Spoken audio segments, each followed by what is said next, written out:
Hello yogis, welcome. If you're practicing with me live, we're getting a bonus hour-long practice here live. I'll also post this afterwards so you'll be able to take it whenever you would like. This is a practice you can take at any point during the day, just a feel-good practice. So my name is Kelly and I'm honored to be here. Thank you to Jordan for inviting me. And thank you to all of you for participating and really taking care of yourselves here. So I have a little bit of a mixed practice for this evening. We're going to start out with just some feel-good poses. We're going to do a little bit of yin and a little bit of restorative. So yin and restorative are actually two very separate practices. I teach both, but they also can work really nicely together. So in yin yoga, we're actually doing some work. We have some engagement and we're looking to stretch out the denser tissues in the body. So this is kind of the fascia, the ligaments, the tendons to a point. We're looking to get into those tissues and help them to lengthen, soften, break up scar tissue. So yin is a little bit of work. We do hold the postures or poses or the shapes for a little bit longer. We hold them for time to allow that opening to happen. So some of the postures will be more towards yin, some of them are going to be more towards restorative. Now restorative, a very different practice. So this practice of restorative yoga is no effort whatsoever. So it's considered an effortless practice. So we're completely supported in this practice. We use props to support the body. And what restorative yoga is really beautiful for, it does definitely allow your body to open a little bit physically. So we can find some physical opening in joint space, but it's all very supportive. What it's really good for is stress relief.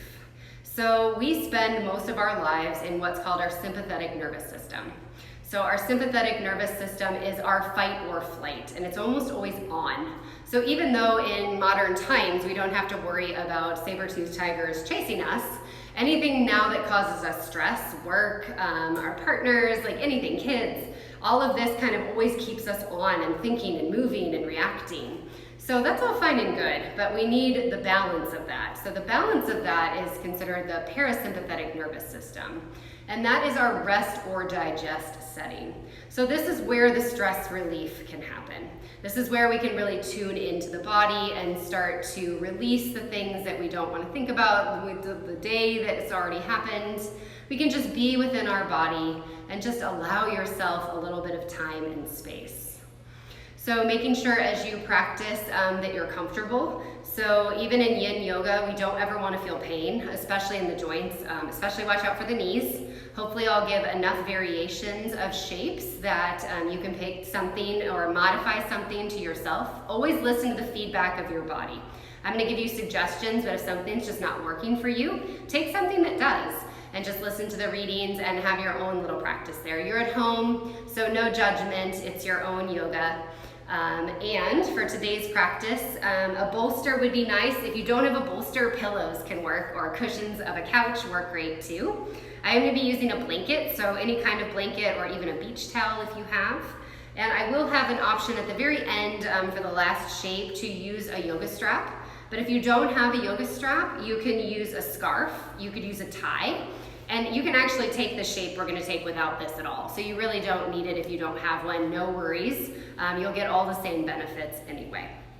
So, again, we're gonna start out in a little bit of a non-traditional pose. So we're gonna start out in what's called crocodile pose. So we're gonna start on our bellies. So for a lot of people, being on the belly is uncomfortable. And if it's just absolutely uncomfortable for you and you don't wanna take this shape, then start out on your back. You'll be able to do the same kind of things we're doing on your back instead of on your belly. But for those of you that are comfortable lying down on your belly, I like to bring a low and long blanket kind of to the center of my mat. I'm gonna want the center of the mat to be, center of the blanket to be around my belly button. So I'm gonna work myself down here onto my belly, and then I'm gonna stack the palms, and I'm gonna bring the right hand on top of the left. And I'm just gonna let my forehead relax down. So the heels here can be pointing up or they can fall apart. The legs can be as far apart as you'd like. So we're just starting out in crocodile pose. So crocodile pose really helps us to kind of tune in. It's a very grounding posture. So if you're ever feeling overwhelmed or a little kind of up in space and you want to take a little bit of a break and just ground yourself, crocodile is a great thing to find. You can also really connect in with your breath here, so you can feel the breath with the belly being attached to the earth. So maybe just take a couple of moments to notice your breath. How does it feel this evening? How does your body feel? Noticing both the physical body and the emotional body. As we move through practice, knowing that things can sometimes come up, sometimes good sensations, sometimes bad, sometimes good feelings, sometimes bad memories, sometimes good memories. So all of these things can happen. Know that that you're in a safe space and that it's absolutely fine to feel the feelings that you're feeling, to let them go, and that's a very healthy way to do it. So I will begin with a reading while you're relaxing into crocodile pose. So this comes from Emily McDowell. Finding yourself is not really how it works. You aren't a $10 bill in last winter's coat pocket. You are also not lost. Your true self is right there, buried under cultural conditioning, other people's opinions, and inaccurate conclusions you drew as a kid that became your beliefs about who you are. Finding yourself is actually returning to yourself, an unlearning, an excavation, a remembering who you were before the world got its hands on you.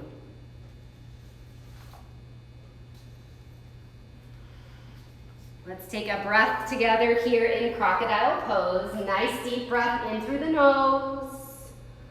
Open the mouth, exhale, and release. Beautiful. Lift up enough. We're going to make a fist with the right hand. So the right hand's on top of the left. And we're going to find half frog here. So begin to bring the right knee up towards the right elbow. And how far it comes up is completely up to you. You could think a 90-degree angle here. You can flex the toes if you'd like. And then we're going to turn our head to the right and let the knuckles kind of rest in the jawline here. So we're resting here. We've still got crocodile pose with the upper body, but we're taking half frog with the lower body. So we have external rotation of this right hip, and we're also stretching out the inner groin. The knuckles are kind of pressing into the jawline, and if you'd like, you can kind of circle around here, kind of feeling how that feels. We hold a lot of tension in the jaw that we don't even realize oftentimes we hold. So this can feel nice here, just to kind of break up any tension that you feel there.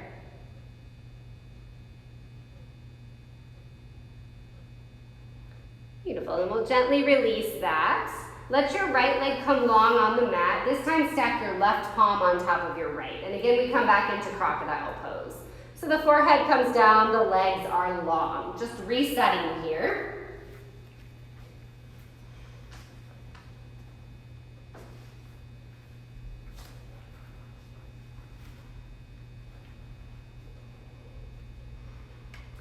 Begin to work into the second side. So again, you can lift up just enough to make a fist with the left hand, so it's on top of the right. And we're going to find half frog with the leg, so bringing that left knee in. Flexing the toes is up to you, and again, the angle of the leg is up to you as well. And then turn your head to the left and let the jaw connect with the knuckles of the left hand, so it's your right jaw this time. And you can just kind of feel into this for a moment. So frog pose, when taken both sides at once, can be quite intense. It's a beautiful hip opener, but it can be a lot more manageable to take one side at a time. So this is a really nice stretch here. Again, we're stretching out the inside part of the thigh. So the internal part of the thigh, the hip flexors inside. And you can start to massage a little bit here if you'd like, maybe just circling around. Again, this can be a little bit intense, so just take it easy here.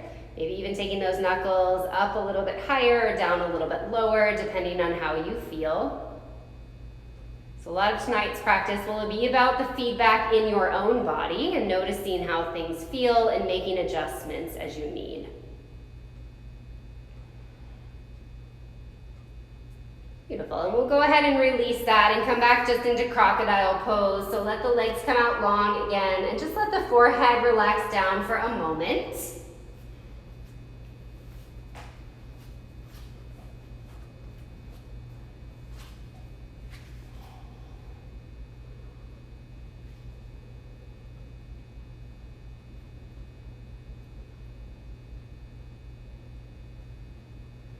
And from here, you can gently begin to press yourself up. We're gonna find Sphinx pose. So come up onto your elbows. Now the elbows can be directly underneath the shoulders if you would like. I don't really want them behind the shoulders. So make sure they're out far enough. And if right away you feel that this makes you pinchy in your lower back or it feels a little bit crunchy there, then I want you to bring your arms a little bit farther away from your body. So walk your elbows out a little bit farther away. Otherwise, we're all going to put a little bit of tension here in through the forearms and the palms. So Sphinx pose is a really nice heart opener. We won't be here for too long. Lengthen the sides of the neck here. So bring the shoulders away from the ears, press down a little bit through the hands, and maybe even put a little bit of tension into the palms and see if you can lift your chest through a little bit more. Again, just letting this feel good and stretching out the front side of the body. We'll take some neck stretches from here. So tuck your chin into your chest and just stretch out the back of the neck here. And then keeping the chin tucked into the chest, bring the left ear towards the left shoulder.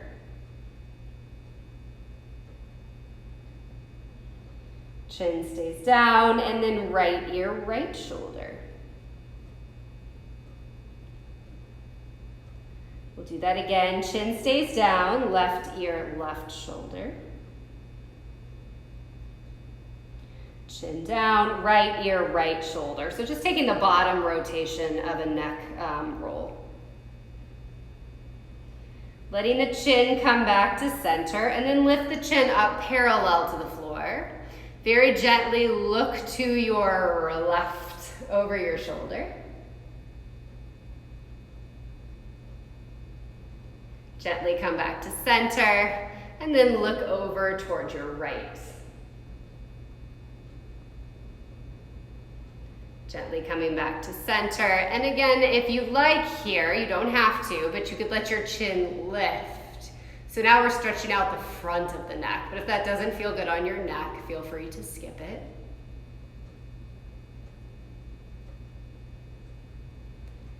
And then let the chin come down parallel to the floor.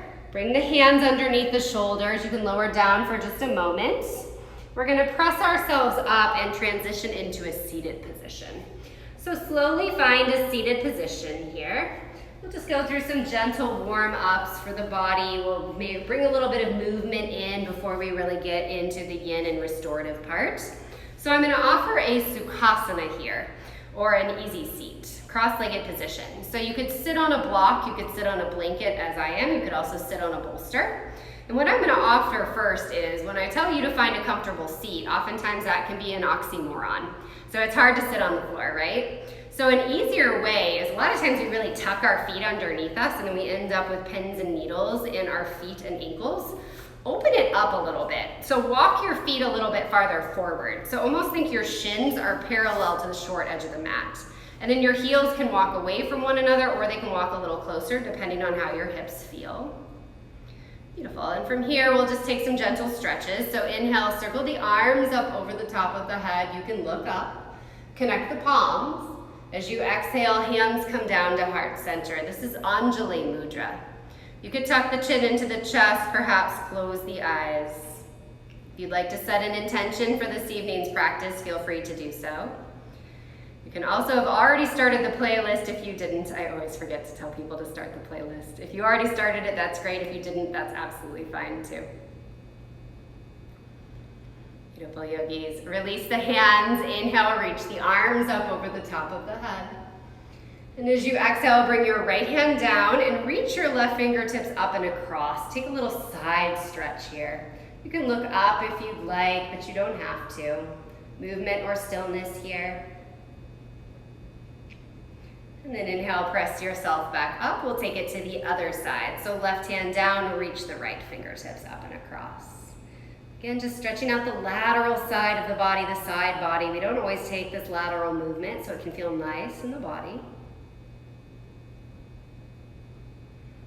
Inhale, lift back up. Bring the hands behind you, lean back and uncross the legs and then recross them. So we're gonna even it out here. So notice that this side could feel different. So the opposite leg is in front. Make adjustments as necessary. And from here, we'll take a little twist. So bring the right hand behind the body, left hand to the right knee, and gently twist to your right.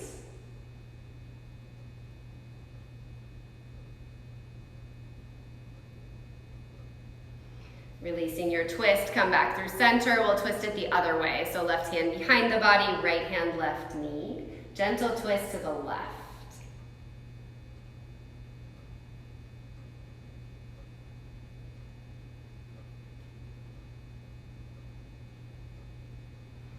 Releasing the twist, coming back to center. Again, bring the hands behind you so the fingers are pointing forward. And from here, you could just lift the chest gently if you'd like. You could also drop the head back. Or if you'd like a little bit more for the hips, just begin to lift the hips up and let the knees come down to the mat. So you're lifting up any amount here. If it doesn't feel good in your body, then don't do it. And then slowly lower yourself down. You can either roll over the knees or uncross the legs and sit to the side. We're gonna find a tabletop position. So I'm gonna turn to the side to show you this. If you have a blanket, it can be nice to pad the knees here. So eventually we'll work into our shape from here, where it'll be nice to have padding for the knees. So go ahead and pad the knees if you have that ability. And then the wrists are underneath the shoulders, the knees are underneath the hips. The spine is in neutral, so just reaching the crown of the head forward. Finding some cow and cat, a little undulation of the spine. As you inhale, drop the belly, look up, tailbone lifts up, spine in extension. And then exhale, chin to chest. Really press the earth away, tuck the chin and tuck the tailbone. As you inhale, drop the belly, look up, tailbone up, cow pose. And then exhale, chin to chest. Again, round the spine here. Let the shoulder blades separate. This is spine inflection, cat pose. Inhale, drop the belly, look up, tailbone up. Exhale, chin to chest. Take a couple more of these movements on your own breath. You could speed it up or slow it down if you'd like. You could wave the hips back and forth. You can take a couple barrel rolls of the belly if that feels good in your body. Taking a little movement here, a little intuitive movement.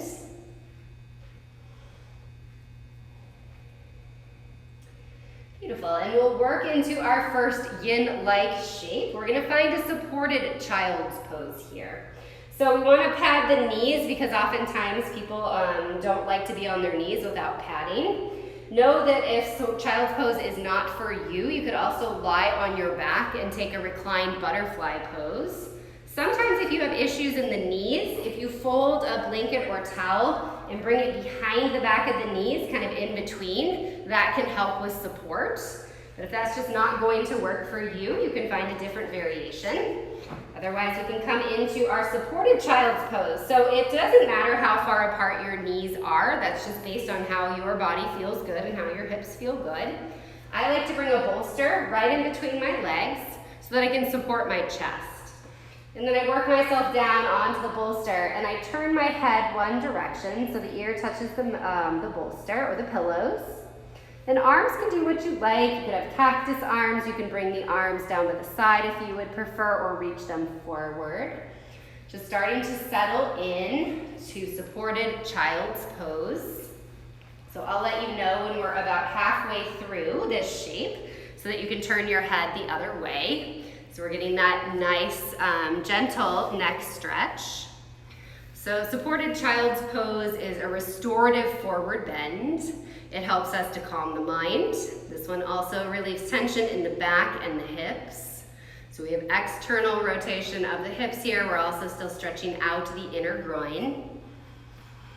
So this one also helps to balance the root and the sacral chakra. I'll be doing some readings as we go through today's class. As you settle in your shapes, I'll also leave some space for stillness. Also be giving you a little bit of information about the shapes that you're taking. So I wanted to talk a little bit about inner child work. So this comes from Emerald Lotus Divination. The inner child exists in all of us at all times. This inner child who has been wounded, rejected, abandoned, and traumatized in one way or another. We carry this emotional baggage with us for the duration of our life, often repressing or attempting to ignore the pain. Society tells us to grow up and hide our emotions, as if the unfairness and disrespect that occurred in our childhood fades away over time. Working with the inner child, dealing with past trauma, showing love and compassion where it was lacking can result in an explosion of emotion. Inner child work can impact your current day-to-day life regardless of your age or of your life story. It's important to remember that we all have different experiences in this life. Just because you know someone who had it worse than you did or feel you did not experience blatant trauma or abuse, it does not mean there is no work to be done. Try to ignore the outside world when working with your inner child.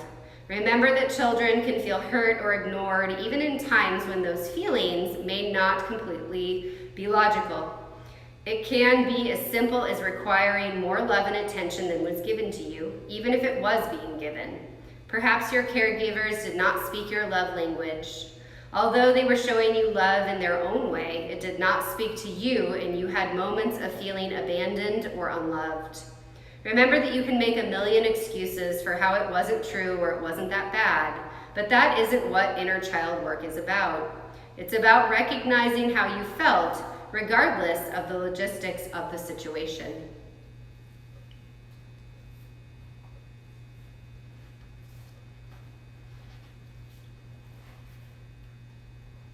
Let's take a nice deep breath in through the nose. Open the mouth, exhale, and release.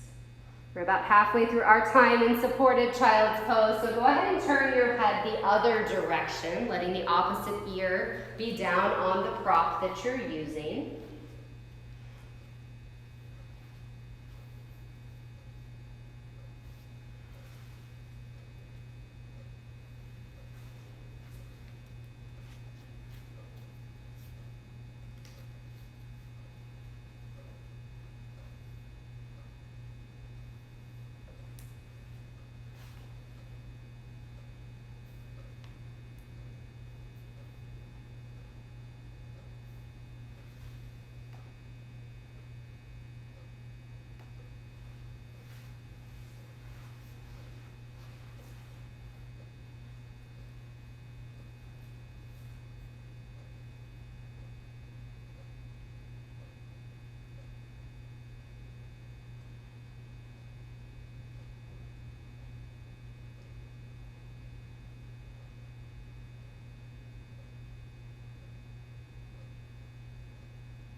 Yogis, you have 3 slow, deep breaths left in supported child's pose.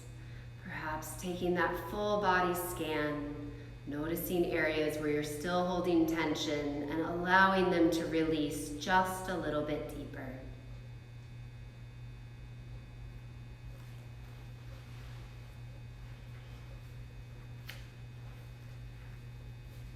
As you find the end of your third breath, begin to walk your hands back in towards the body, rising up. You can let the knees come together and just sit to the side.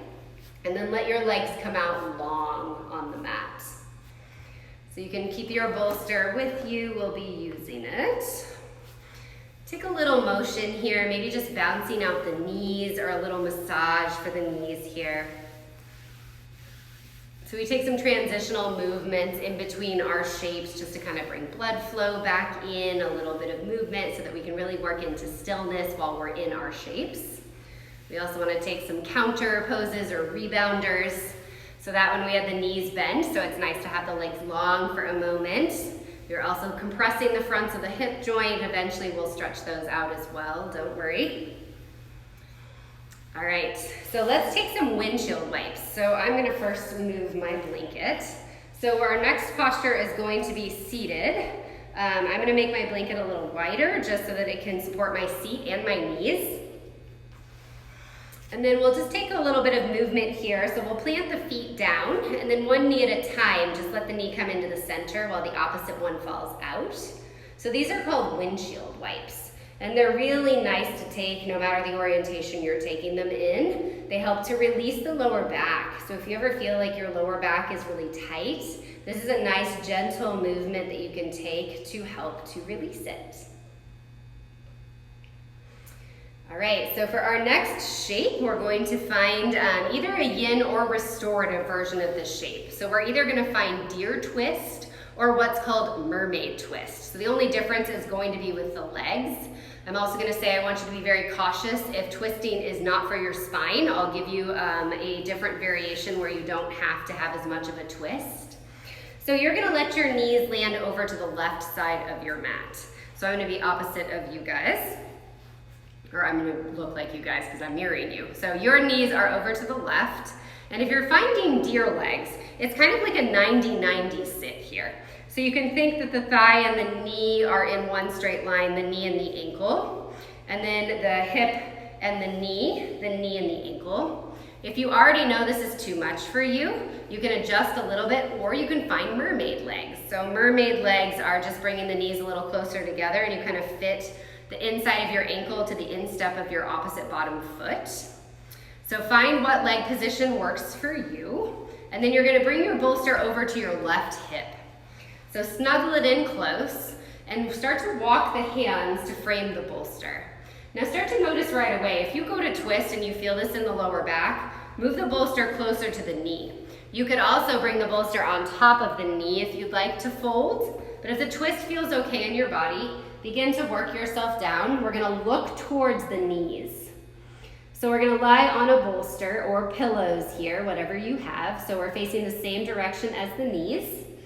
And just start to settle in here to deer or mermaid twist. So our twists nourish our spine. They help to bring blood flow to the intervertebral discs. They also help to kind of stoke digestion and elimination. Very detoxifying for the body. This one also is associated with balancing Manipura chakra or your solar plexus. So just breathing into wherever you are in your twist. I have a reading for you. This comes from Journey to the Heart by Melody Beatty. And this chapter is called Learn to Release Old Toxins. Just as splinters can get embedded in our body, old emotions and beliefs can act like toxins and become embedded in us too. We may have picked up residue along the way, beliefs we didn't consciously choose, feelings we weren't safe enough to feel, toxins from the world around us. Now is a time of cleansing. Now is the time to heal your body and emotions, your mind and soul. What beliefs and emotions do you need to heal? Look around at your life right now. What are you thinking? What issues are cropping up in your life? What are you remembering? What hurts? Is that feeling familiar? When have you felt it before? Once you've identified what you're feeling and thinking, release it. Let the energy go. Let it leave your body. You can chatter all you want about what's going on with you, but that doesn't release the energy from your system any more than talking about a splinter takes it out. Sometimes the process will sting just a bit when you pull out the splinter, but don't worry, it won't hurt for long, and soon you'll feel better than you felt in a long while. Breathe in new energy, exhale the past, its feelings, beliefs, and toxins. Let it go. Let yourself be transformed.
Yogis, take a nice deep breath in through the nose.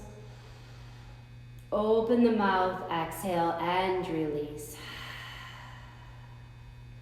Very gently bring the hands underneath the shoulders and begin to rise up. No rush here in these transitional movements. Take your time. You can walk the hands behind the body and lean back a little bit. Undo the legs. And maybe just lengthen them out long for a moment. And again, you can always bounce out the knees, find a little bit of self-massage. We'll be working into the second side of this one, so you can transfer that bolster this time over to the right side.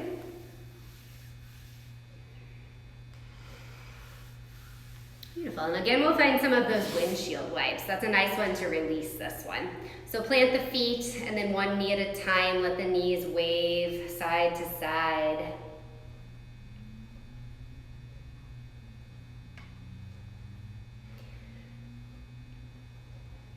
And eventually you let those knees land over to the right.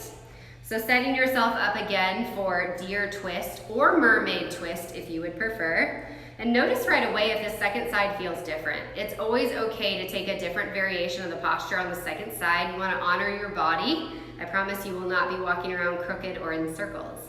So not trying to force your body into something it doesn't like. So feel free to find mermaid legs if that's better for you. Otherwise you can open it up into like a 90-90 or deer, sometimes called stag legs. Bring the bolster right close to your right hip.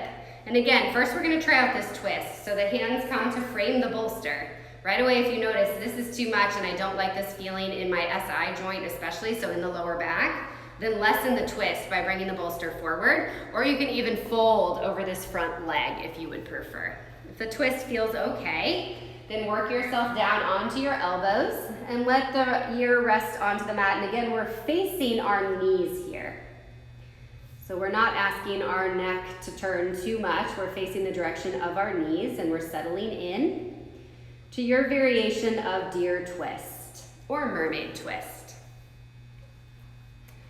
So this is one of my favorite postures, but it doesn't necessarily feel great in everyone's body. You can notice some sensation. Don't be afraid of sensation, but definitely adjust if you're feeling any kind of sharp or shooting pain. So some of the physical benefits that we have here. So we actually have internal rotation of the left hip. And And that's not something normally that we take, so that might feel a little different.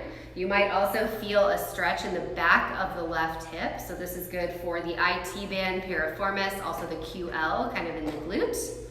And you have external rotation of the right leg in the front. So we're stretching out that inner groin. And then we're adding in the twist element as well, and we're also compressing the front of that right hip joint. So we have a lot going on in this shape. So just breathe into it, taking your time to feel into deer twist. So another reading about inner child work. This is from Thich Nhat Hanh's work. So healing the inner child within us as a key way to give ourselves the love and compassion we need. For children to feel a sense of belonging, they need to feel understood and loved. They need the feeling of connectedness that comes when they are seen and held in love. But if our parents, teachers, or society didn't listen to or respond to our fears or sent messages that we were not good enough, we may continue these behaviors with ourselves as adults. We may disconnect from and bury parts of our inner life because they are too painful to face. Many of us find it difficult to direct love towards ourselves. We quickly become aware of negative feelings like shame, guilt, and self-criticism that make it hard to love and care for ourselves. These childhood traumas can impact our capacity for self-love as a result of stress trapped in the body. Healing that inner child within us is the first and most important expression of love and kindness towards ourselves. When we experience our own suffering, the first invitation is to name this experience. Whatever arises, you can name it and send it the energy of loving kindness. You can say, I am experiencing the energy of shame and self-criticism. I put my arms of love around these feelings. Although you are not trying to fix or change anything, the practice of holding your suffering in arms of love will help it to shrink and your self-love to grow. Practicing this can help us to see ourselves as children and experience the very real vulnerability of human beings. We find that we frequently underestimate our resilience and strength, as well as our fragility and vulnerability. They are not separate. There is a great power and strength in our vulnerability and fragility. Being in touch with vulnerability, while it may not be easy at first, is a powerful opportunity to be in touch with life and our own goodness. In doing so, the hidden divine child within can be healed and strengthened.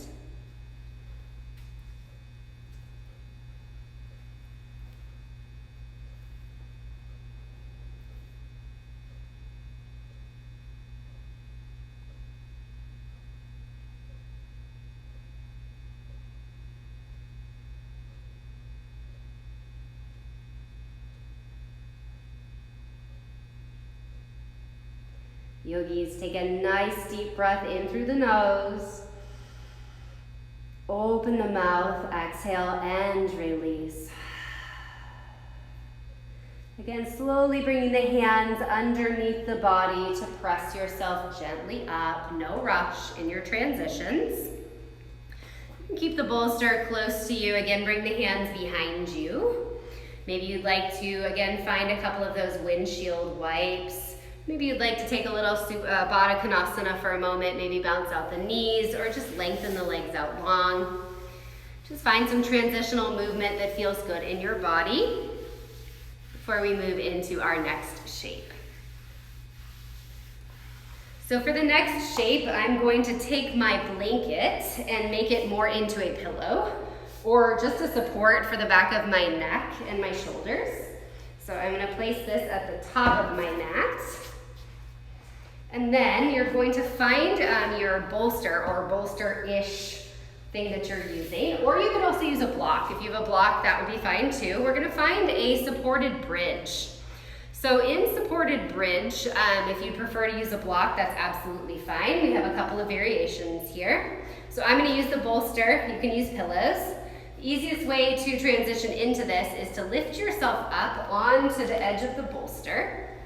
And then slowly bring the elbows down. You can adjust yourself as you need and then come all the way down. So adjusting the bolster however you need, you do want to make sure that this bolster, I'm going to lift up my shirt just so you can see it because my shirt is black. You want to make sure that the bolster is supportive of the pelvis. So you don't want the bolster in the lumbar curve with the sacrum on the floor. This is not what we want. We want it to be a little bit more supportive than that. So right underneath the tailbone, right supporting the sacrum, the entire pelvis. Keep the feet planted to start, and then the arms can be down by the sides here. Or you could find cactus arms. We'll take some different variations here, so you'll have some time to take some arm variations. Just start to settle into supported bridge. So this is a mild inversion and a very gentle restorative back bend here. Know that if you do have high blood pressure or glaucoma, and taking an inversion or having your hips above your heart bothers you, then just remove the props out from underneath the body. You'll be able to take this just as a regular bridge without the support. From here, you have the option to stay exactly where you are, or you can begin to lengthen your legs out long on the mat. So you're letting your heels be on the earth. My toes like to fall apart a little bit, and I'm just going to let them. So just let your legs do what's natural. And again, you could have the option for perhaps cactus arms or diamond shape over the top of the head. So we've taken a couple postures with a lot of compression or forward folding. This one counters that. So we're really opening the front side of the body here. So we're allowing the hip flexors to open. Oftentimes, if our jobs require us to sit for long periods of time, or we're driving, we're sitting at desks, we're always in kind of a 90-degree angle or even less than that if we're leaning a little forward. So we're a lot of times compressing the fronts of our hips. So having the support underneath the hips allows us not only to be at 180 degrees and open things up, but even a little bit of a greater of an angle. So you're just allowing those hip flexors in the front to soften and just letting this feel good.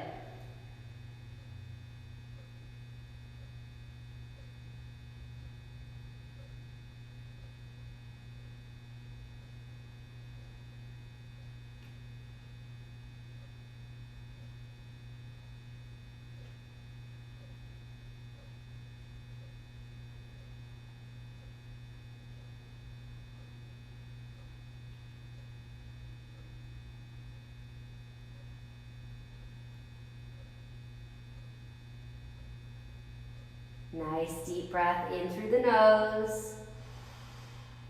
Open the mouth, exhale, and release. If you've lengthened the legs out long, rebend into the knees and plant the soles of the feet back on the earth. We're going to take some gentle variations here just to feel into the hips a little bit. So as you're ready, very gently hug your right knee in towards your chest. And you can always interlace the fingers around the front of the shin, or you could have the fingers interlaced behind the back of the thigh here. So very gentle here, not trying to pull anything in, but we are creating a little bit of compression in the front of that right hip joint. You could stay exactly where you are. If you'd like to take this a little deeper, lengthen the left leg out long. So again, the heel lands down, so it's still supported, but it opens it up a little bit more. So we're creating what's called a little bit of a healthy stress here. So stress doesn't always have to have a negative connotation. So we're creating a healthy stress in the hip joint to allow and promote healing to happen here. So we do want to always allow our tissues to have a healthy amount of stress. That's what keeps them resilient. So we do that in a controlled manner to help to prevent injury. Beautiful. If you've taken that left leg long, rebend into that left knee, plant the sole of the foot down, and then release the right foot down next to the left, and we'll work into the second side. So hug the left knee in towards the chest, and again, you have the option to interlace the fingers over the shin or behind the thigh. You can just stay here with that gentle encouragement. You might find you want to bring the knee out a little bit, and that's absolutely fine. You can stay where you are, or you can lengthen that right leg out long on the mat. So we have a scissoring action here of the hips. We've got an asymmetrical stretch, so we're doing two different things. So we're compressing the left hip joint while we're extending the right. Maybe noticing differences between the left and right side of your body. Know that that's absolutely normal. Sometimes old injuries, scar tissue, or just the way our joints articulate cause that. You can notice it, make adjustments, but no judgment is needed. If you've taken that right leg long, re-bend into the right knee, plant the right sole of the foot down first, and then this time we'll hug both knees into the chest. So you can take a little rock right and left if that feels okay on your props here. Maybe just a little bit of a massage for the sacrum. Coming to stillness in the center. Next we'll work into Viparita Karani, or legs up the wall. This is also known as waterfall pose. So you can let your legs start to reach up towards your ceiling. You can always keep a gentle bend in the knees. The feet can just be relaxed here. So the fact that we have the bolster or some sort of padding underneath us should make this feel supported. If we didn't have that, it would be more of a core workout. So if you don't have the props underneath you, if you can, find a wall and literally take your legs up the wall with that support, so you'll be supported that way. Again, arms could be in a cactus shape or a diamond shape over the top of the head. Staying here for a moment. So Viparita Karani, a really beautiful shape. It's a very restorative posture, helps to calm the mind. It's a really nice one to take right before bed. Also, if you travel or if you're on your feet a lot, you might find that you get pooling of the fluid in the ankles or the feet. I call those cankles. So this is a good way to counter that. So when I have to travel long distances and I'm in an airport, I often do this against a railing or against the wall just to kind of counter that. So just relax into this one. Feeling the feelings that you're feeling.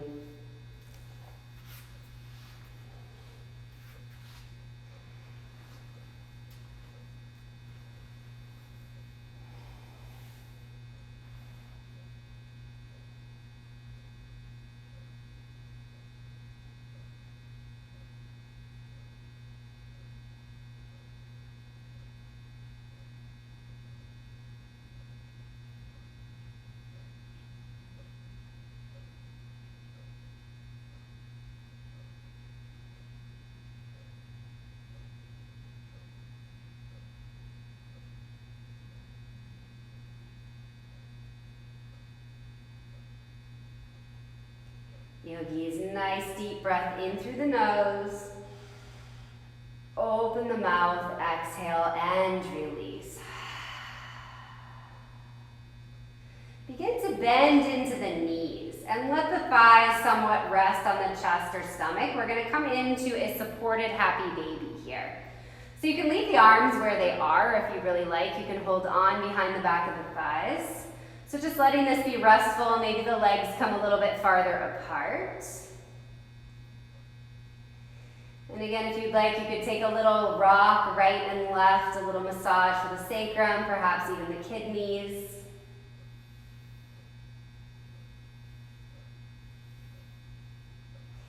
Gently coming to rest into the center. Start to bring the knees together. They're still hugged into the chest. And then you can slowly let the feet land down. Once the feet plant down on the earth, the knees are still bent. Press into the feet and lift the hips up and just slide your props down.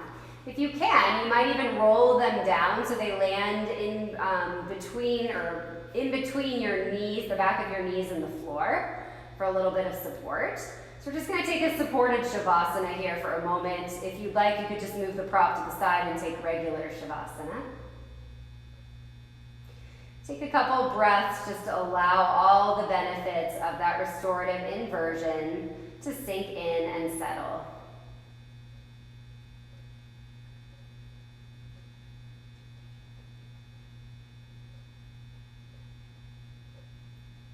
Beautiful yogis. Again, nice deep breath in through the nose. Open the mouth, exhale, and release.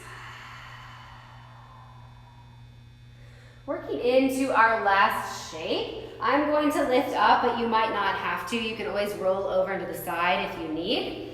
You're just going to take your prop down to the bottom of the mat. So we're going to take whatever pillow or bolster you have down to the bottom of the mat. It's going to serve to pad the feet. If you do have a strap, this would be the time to find it, or a scarf. And you're going to slide that strap around your thighs. And you can tighten it up. You want your thighs to be about hips width distance. This can be supportive. But again, if you don't have a strap, you don't have to use one. We're going to find constructive rest. Now, if you know constructive rest and you already know that you don't really like it, it's not your jam, feel free to find regulation shavasana or supported shavasana if you would prefer. This will be the last shape we'll take this evening. So the balls of the feet are on the bolster. They're supporting the instep of my foot, but my heels are on the earth. And I'm finding about a 90-degree angle here with my legs. And then if you've lifted up, just go ahead and lower yourself back down. So the blanket can pad the back of the head or the shoulders. And then very gently let your knees come together. So you can tighten that strap a little bit if you'd like. It should just feel supportive here. And we have some variations for the arms. So if you'd like, you could reach the arms up over the top of the head. Maybe even just allowing the palms to kind of flip up towards the sky. So this creates traction in the spine. Or I will offer, if you'd like, a little shoulder stretch. So you could cross your elbows kind of over your chest. So the elbows are close in, or the biceps are close into the chin. But a lot of people, this makes them feel claustrophobic. So if this makes you feel claustrophobic, then maybe find a different variation. I will let you know when we're halfway through, and you'll have the option to swap the arms if you'd like. So work down into what feels good for you in constructive rest. And just release. So this one is a really beautiful supported posture, and it helps to neutralize the lower back, the ankles and the neck. This one also releases the psoas. So the psoas does quite a bit for us during the day. It's one of our major hip flexors. It's also part of our core complex of muscles. It helps us to walk and to lift our legs up. And modern science has shown that the psoas is very attached to the sympathetic and parasympathetic nervous system. So we were talking about that earlier.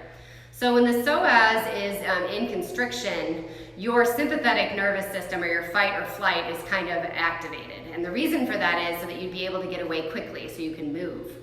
So what we want is, we want to get into that parasympathetic nervous system. So in order to do that, we have to release the psoas. So this is a great way to do that with support just naturally happening, getting into that parasympathetic nervous system. So another reading for you from Journey to the Heart. Again, this is by Melody Beattie. This chapter is called Discover the Power of Vulnerability. A new kind of power will emerge from vulnerability. The more honest we are with ourselves and about how we feel about what we really think, the more power we will have. We may have once thought that being powerful meant not giving in to what we felt, what we thought, or who we really were. But that attitude didn't garner power for us. It caused life, the universe, us to continue creating situations that would help open our hearts, help us to feel, help us to learn the lesson of vulnerability. The sooner we become honest with ourselves, the sooner we can be honest with others. The sooner we become honest with ourselves, the more quickly we'll grow and move on to a new place. Become vulnerable, at least with yourself. Be honest about what you think and how you feel. Write it, speak it, feel it, release it. Then you will know where to go, when to go. What you are to do next will emerge naturally, quietly, and clearly. Try being absolutely honest. Reveal your most private feelings to yourself. It's a new kind of power, a different kind of power. It's a spiritual power, the power of opening the heart. Yogis, if you've taken that crossed arm variation, go ahead and uncross and recross your arms the opposite direction, or just take a different variation. You can continue to release into your constructive rest.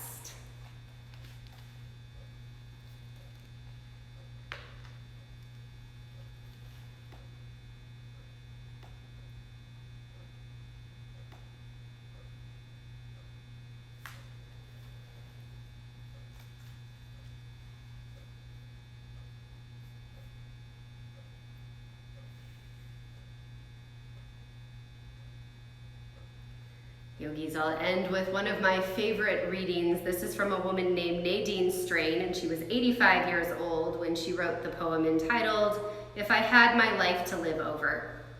I'd like to make more mistakes next time. I'd relax. I would limber up. I would be sillier than I have been this trip. I would take more chances. I would climb more mountains and swim more rivers. I would eat more ice cream and less beans. I would perhaps have more actual troubles, but I'd have fewer imaginary ones. You see, I'm one of those people who live sensibly and sanely, hour after hour, day after day. Oh, I've had my moments, and if I had to do it over again, I'd have more of them.